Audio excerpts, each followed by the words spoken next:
Welcome to the Worldbuilders Anvil, episode 201. When should you stop world building? Never. Don't know where to start building your fantasy world? Do you need more? Does it make sense? Forget any worries and become a crafter of imagination. This is the place where we will prime your mind. Now, it's time to heat up the forge. Break out the mithril ingots and hammer. Welcome to the Worldbuilders Anvil. I'm Jeffrey W. Ingram. And I'm Michael Miller. Let's sup from the muck of Java and build. Welcome back. As always, my name is Jeffrey W. Ingram. And I am Michael Miller. We're going to tell you something today we almost never tell you. Yes. Well, first, we are the Worldbuilders Anvil podcast. I really want to point that out today before we get started. I'm always horrible about saying what the heck our show is when we start. Yeah, but so I figure today especially, I want to say we are the show that helps people get to naturalistic framework through good old-fashioned world building. The thing is, though, it never hurts us much because the intro says the World Builders Anvil. So us saying the World Builders Anvil tends to be a little redundant since the World Builders Anvil is stated already. Well, I am very redundant when I world build, so I like to be better safe than sorry. I want people to really understand that this show is about fantasy world building. Now, stop. Yeah, just stop it, guys.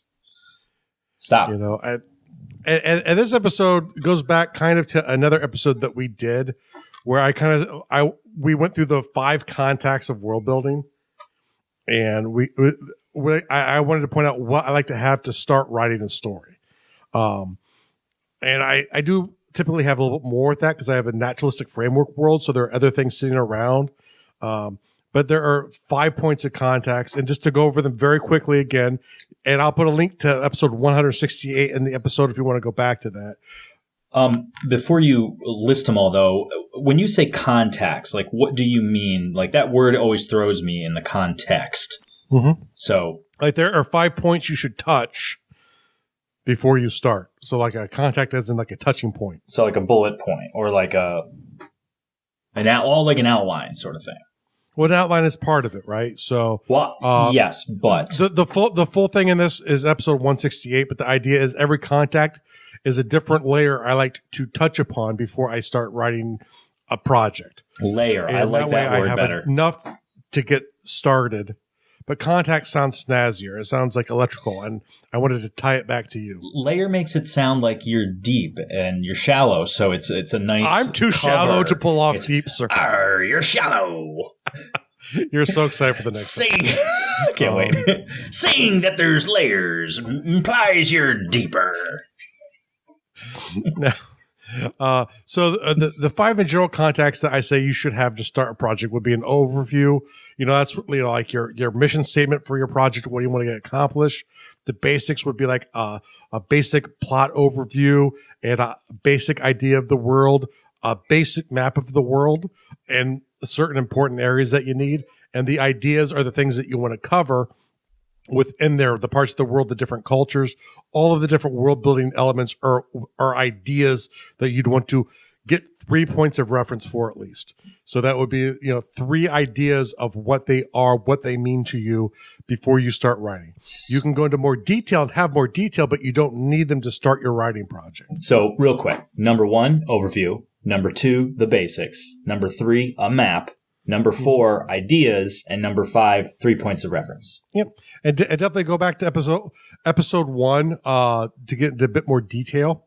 Well, technically, episode. I'm sorry, 168. I was about to say. I'm like, I thought it was. Just go back to episode 1 and listen all the way through yes. until you hear it. You'll eventually get to 168, which is where we'll talk about it. You'll definitely get it that way, though. And really, the 5th point. Just to be thorough. The fifth contact is technically starting the writing project, but that's why I said 4 out of 5 contacts you need to have completed. The 3 points of reference go back to the ideas in the world. So like if I have a culture, I want to have 3 points of description of ideas that, the spice that flavors that culture, the spice that flavors that race, the spice that flavors that character before I start writing. But there are a few things that I might go into a little bit more detail on, which one is the protagonist. I want a pretty well fleshed out protagonist, a pretty well fleshed out antagonist, although not necessarily as well fleshed out as the protagonist, and definitely a pretty well fleshed out plot outline. Now, don't look at my plot outline for NaNoWriMo this year. It's much weaker than this, but still, these are like the basic things that once you get all of these things in place and you've told yourself year after year that you're going to start writing, it's time to stop world building. Wow, that almost hurts to hear you say. It's time to stop world building. Mm-hmm. Only because we want you to write. And that's not to say you can't do more world building or go back to it. And you're going to need to. You're going to come up to new things. You're going to create new characters. And at the time you do them, you'll take a few moments. You can flesh it out and keep going. But that way you can get to the actual writing part. And if that's what you're trying to do, and I know some of you are sitting out there because I've heard you in the group say, I don't want to be a writer, so writing is not important for me. Hey, guess what? There's going to be tips in here for you too. So don't think you're going to get out of this episode just because you don't want to be a writer. Because there are reasons to write beyond sharing with other people. So now, the biggest thing I like before I start a writing project, especially one that's important to me, is once I can visualize the plot outline in my head. I can kind of see the characters in my head going through some basic actions to get through the story. I don't know all of the details of the story, but I can see those seminal scenes that, push you from act to act, that bring down the tension a little bit between things happening. When I can start seeing the basic flow of the story in my head, the story needs to be written at that point. Especially if you're going to be a writer, you really need to start writing at that point because you're going to lose that, much like Michael and I lose stuff in our brains all the times, which you'll be shocked to learn. It's actually, I think it's a symptom of intelligence. I think it's a symptom of creativity and fast thinking because I find that I get so many creative ideas that I'm like rewriting over the space. It's like, oh, I had this really great idea. And then a little while later, I get another one and another one and another one, especially if I'm at work and not able to write it down. And there are times. If I'm at work or driving, it's done. Yeah. When I'm driving, that's the thing worst. I find is once they start coming to, the worse it becomes. And I actually find sometimes when I'm actually doing writing projects, I start getting ideas for other. Like I had a really interesting idea for I guess you would call it a dystopian world, even though it's sort of my own little twist of that today. And I'm like in the bathroom, like, oh wow, this is awesome. But I'm writing something completely different that has nothing to do with that. When just a couple days ago, so Jeff and I are recording this episode on the 4th, so we're already just a little bit into NaNoWriMo. I have like 55,000 words written already. I haven't even started, but this is what I decided. My wife and I were talking, and I was going through all these ideas, and I'm like, here's what I've got. I'm like, I've got 3 pretty solid ideas for a NaNoWriMo project. And then I said, or I could go back to my prior project, which is incomplete. And I've decided since I have so little time to write this month, I'm going to go back to the old project and try to complete it so that I can say this is a completed novel. Exactly. But yeah, I'll get the ideas and I'll be like, oh, I got to pull my phone out and put this down or I'll forget about it. Or I'll text Jeff some wacky stuff. Yeah. Sometimes I get text to word stuff. I know I'll text word stuff to I usually do it to Kristen.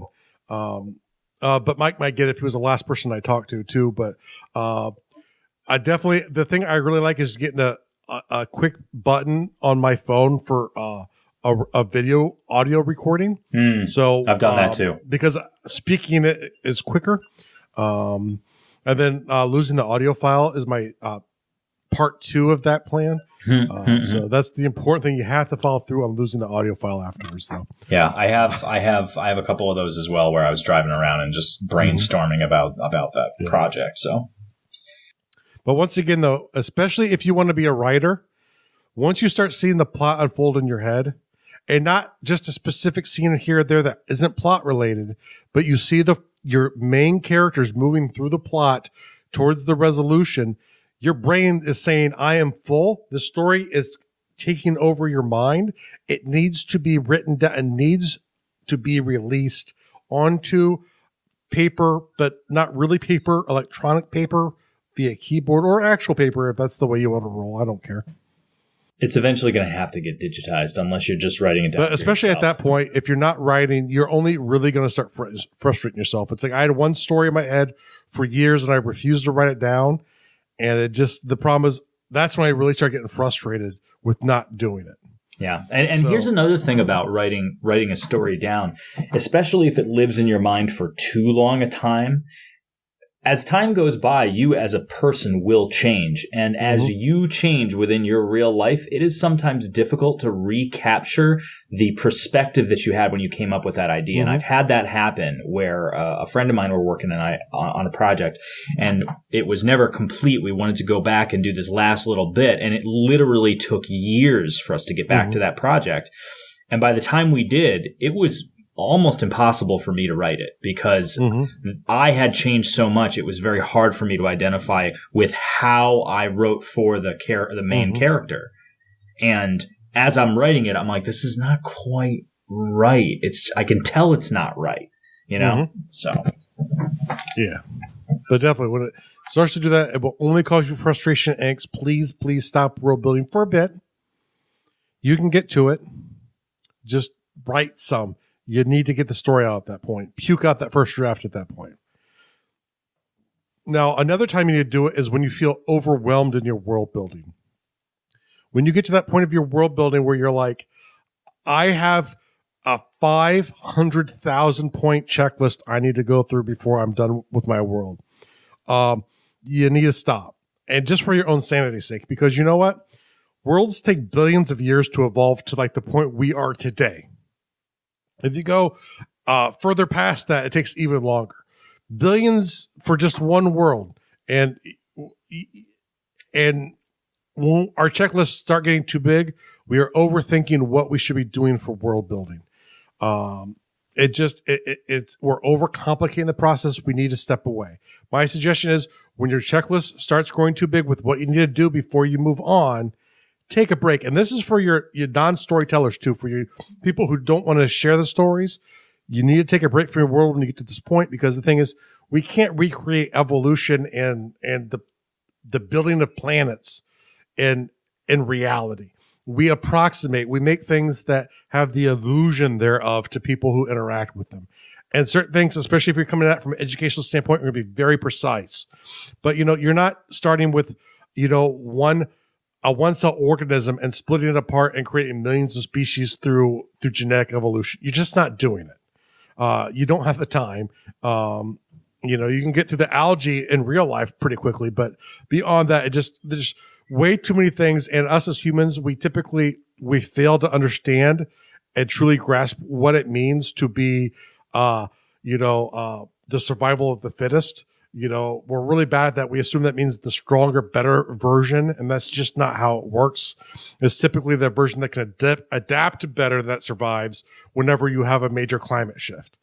And it could be something that's much weaker and more pathetic that survives, and the bigger, stronger thing dies off. So, and it's really, who knows what's right there. So I think maybe that expression is just wrong. Instead of like it being survival of the fittest and we think physically fit, it should be survival of the fittest, and maybe this is the intention, that what is the most appropriately fitting the scenario.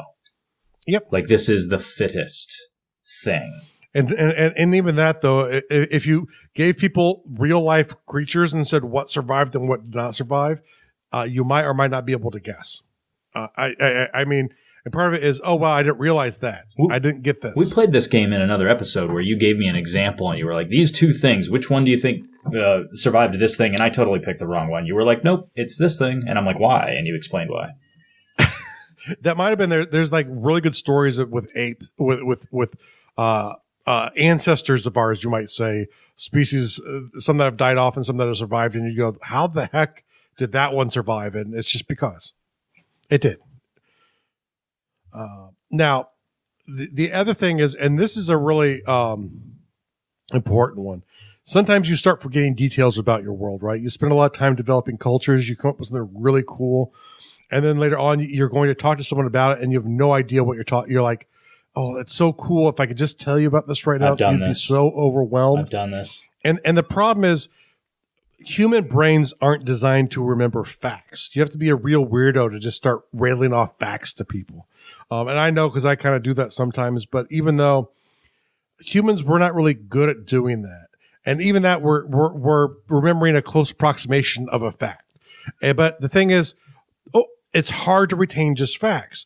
The reason why mythologies were stories is because it's much easier to remember all of these important lessons that you're supposed to know if they're delivered via story of the Odyssey and the Iliad and 20 Labors. Those things are stories. People were designed to remember stories. So if you really want to embrace and understand a culture you've created, whether or not you're planning to share it through your writing, the best thing to do is to create stories about them, because the stories will help you embrace and remember the important things about that culture. The same way it worked for the ancient Greeks before they had written words. Now, when you're gonna start writing this stuff down, there's two real important things you should absolutely do. You should set a deadline to start your story. Yes. I didn't know if you had something to expound. Well, I was going to let you say the second part, since you said there are two important things. Okay. And the second one is a deadline to finish the story. Yes. And the thing is, sometimes stories seem really good in our mind, and once you start putting them onto paper, they suck. And I don't mean they suck in like verbiage-wise; they're going to suck, but you're just not feeling the story. It starts to depress you to write it because it's just not. There's just something about it, and you don't really mesh when you get into the act of doing it. If you've worked on something for like 3 months and you haven't got it done, and you just it's like smacking your head on a table to open up the Word file, consider putting it aside. Yeah, get to it. Put it into a unfinished story folder. But because there might be some nuggets in there that are good, but sometimes everything we come up with just seems appealing mentally, even through an outline phase, but you start writing it out and maybe you hate the characters you've created. Who knows? But if you hate it, unless you're being paid to do it, why? Yeah, this happened to me just recently when I shot you. We passed a few emails back and forth while we were both at work one day. Was this Time Machines? No, this was the artificial intelligence one about the evolution of artificial intelligence and how it eventually gets to the point where it's trying to protect other species that are trying to develop AI. But I sat there and I bounced it back and forth in my brain, and either one, and I'm very willing to concede this, that I am not talented enough for this idea, or I'm just. Well, that was my thing with that story is you need to have a lot of knowledge to pull off that story. Yeah. And I think I even made that comment at the point where I'm like, I wouldn't even try that. That sounds like a cool story. I'd probably watch it or read it, but I don't think I'd want to write it. Well, here's the thing. I kept play testing it in my brain about how it would go, and it got boring for me. I realized that it becomes procedural, so I'm like, that's not quite what I want in my next. My brain can't even do artificial intelligence. Well, but that's a good example of where the idea of it excites me, but as I start to play with it, I'm like, I'm not excited about actually writing this. Yeah, so. I had a story like that once where I had this idea for a dystopian, utopian series of books. So it was like 3 books. The first book, the guy goes into this world that is based off of left-wing communist collectivism and just the horrors of the world. And it's all about the guy trying to escape and get out of this world. And, he breaks out of the world into that book, and then he ends up in some like right-wing freaking Nazi world after that. And so it's the same kind of story complex, slightly different facts, but a lot of the same problems, mass murder and that kind of crap, it's really disgusting sort of political ideologies. And then he breaks through into a third world, which is a utopian world. And the cost being that sometimes, you have to sort of you have to accept the fact that you're taking care of yourself first. And then you move out from there, and more of a Jeffrey utopian individual world. But then, of course, the character who's gone through all these things sits there and is so disgusted by one of the things in the world that he doesn't like. He starts using the rhetoric from the right wing and the left wing worlds, and like make so no one can escape this world, and I'll make this world correct. You're like, oh. And then I kind of like, if I wrote this story, I would just be even more depressed. So I have to stay away from it. When you're setting your deadlines to start and to finish, obviously, if you have to adjust, if there's a necessity that you have to change your deadline, that's okay. Yeah. Sometimes if you miss your deadlines, like I can't start next week because a big project isn't quite finished at work. So I don't have the time. That's a good reason to put off a start. I don't know if I feel like is not a good reason to put off a start. So you have to be honest with yourself and be able to say, hey, is this a legitimate reason? Is this just me scaring myself out of starting? Because I typically think no matter what the symptom that we say is, most times we don't start writing and don't finish writing is because we're afraid. And we get scared and we stop. And I don't like it when people stop because they're scared. Now, you can finish and review it and maybe even do a second draft and go, this sucks, and I never want to look at it again. Or maybe you're like, this story, it's finished, and it's okay, but I just don't care enough to ever look at it again. That's fine. You can put them in folders at that point, and they're out of your brain. But it opens up your brain to accept new input.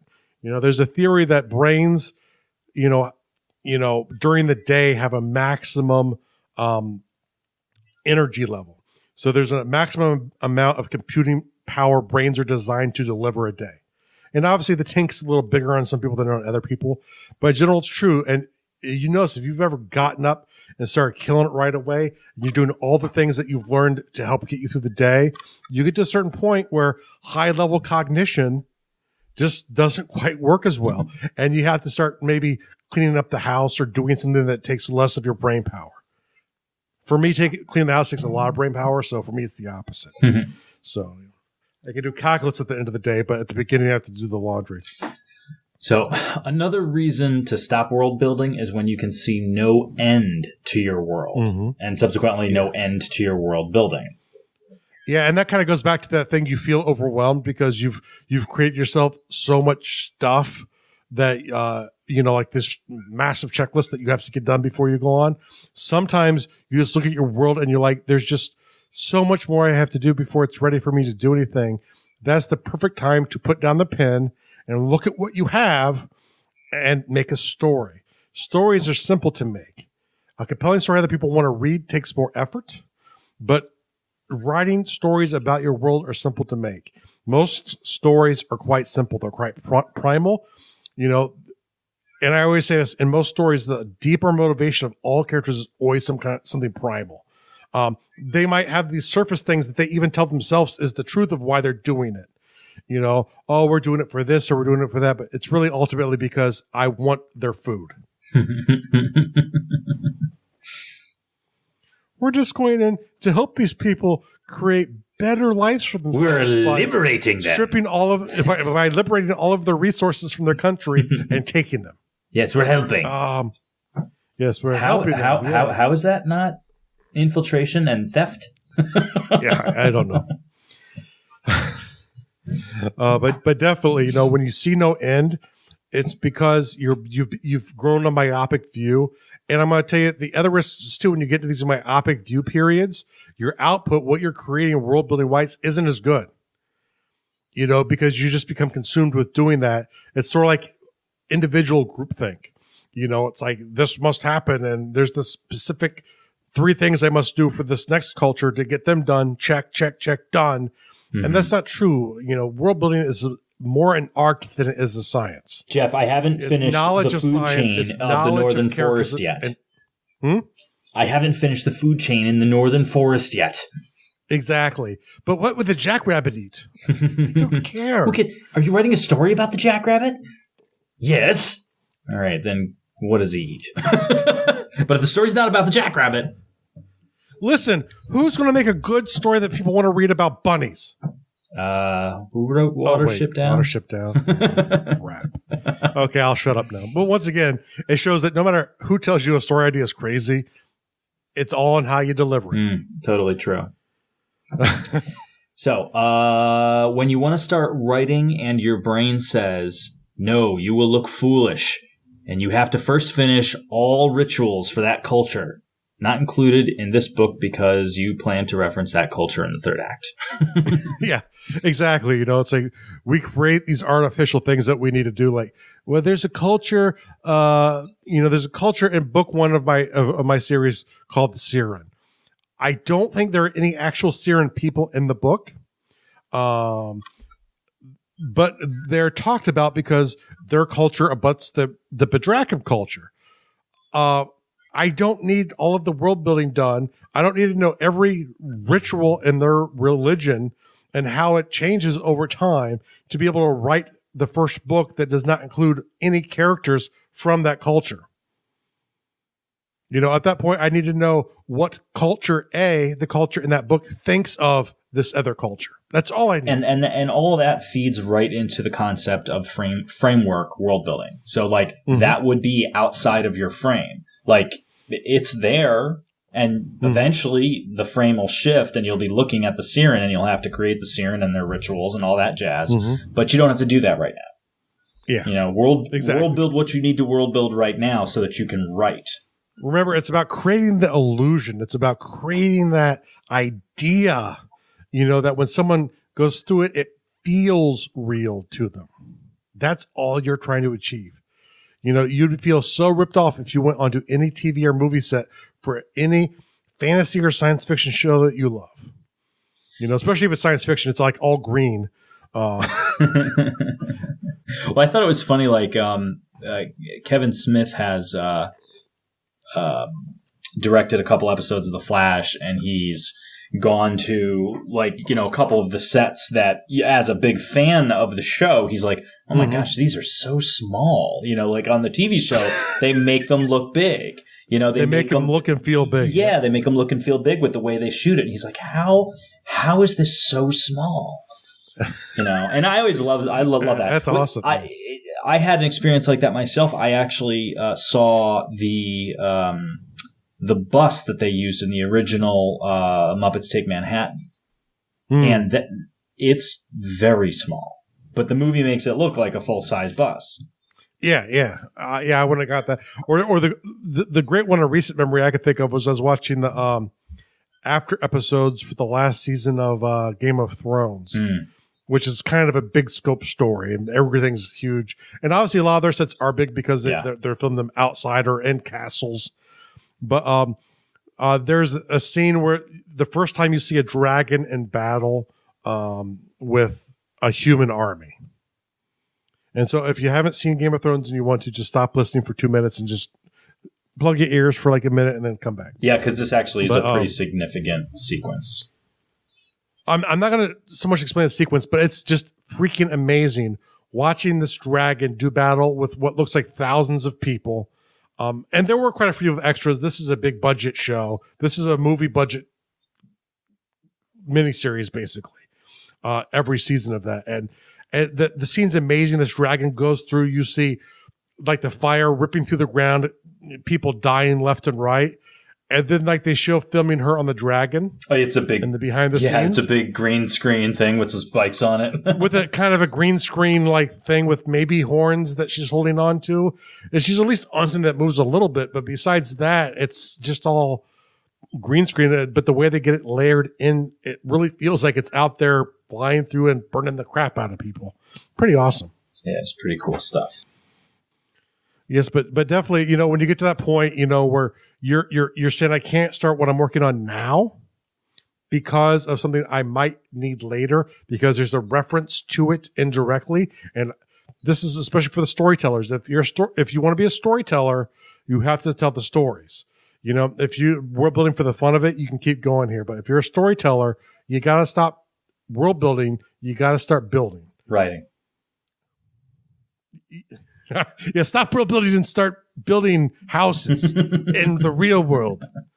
Oh, crap. I just blew the real world task of the day there. Trying to think if there's anything else I want to say about all this in closing, other than we want to be really encouraging to everybody that's taking part in NaNoWriMo. If you took a moment to listen to this episode while you're still in the month, then, hey, enjoy your break. And then when you're done, get back to it. You're doing great. Yeah, because I forget where I'm at in real life right now. I'm probably about 5,000 words. I'm a little behind schedule already. But at the point this comes out, I'm at 245,000 words. I'm both ahead and behind.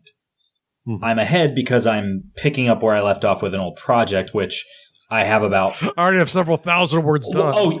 Yeah, probably to the tune of 15 to 20,000 words done. But I'm behind in that I haven't been touching it in a long time, and I've just been rereading it like yesterday and today. So I need to finish rereading it so that I can actually start writing it. And because I'm not going to have My wife has never accused me of having that problem. Of what? Having what problem? And not touching something enough. Probably more the other way. I would imagine. Leave your hands to yourself. Stop touching that. Anyway, you have anything else in closing before we get to the World Builder Task of the day? No, I think we are ready for the World Building Task of the day. Today's World Building Task. This will be a shocker. Start a story. Start a story today. Mm-hmm. And that's today when you hear this. So don't go, okay, tomorrow. Let me throw one preface to this one, because some people might be doing NaNoWriMo. So if you can't start a new story today, here's what I'm going to say. Commit to and create your starting deadline and your ending deadline for the story that you will start after you're done with NaNoWriMo. Or if you're actually currently working on one, just work on that tonight. Work on the story you're doing, or start a story today. It's a good one. Real world task of the day? I'm going to leave this one to you. I think you've earned this one with your prison. I thought this was prison time. You said something that you got help with legal problems. I just assumed you were in prison. I was not in prison. They still have not caught me. So please help spread the awareness of human trafficking. Give to the Wayne Foundation. That would be fantastic if you can help. Yeah. The Wayne Foundation. Jamie Walton's organization. Bat Foundation. I'm in a weird mood today. You are. All right, folks. It's a good thing. We will see you in a week. And in a week, we'll be talking differently. Thank you so much for listening to the World Builders Anvil. We would love it if you would share the World Builders Anvil with 2 of your friends. And so would they. If they are unfamiliar with podcasts, then you get to introduce them to the wonderful world of podcasting. Take them to Stitcher or iTunes, or best of all, just send them to our website, www.gardul.com. That's GARDUL.com. Now strike while the mithril's hot.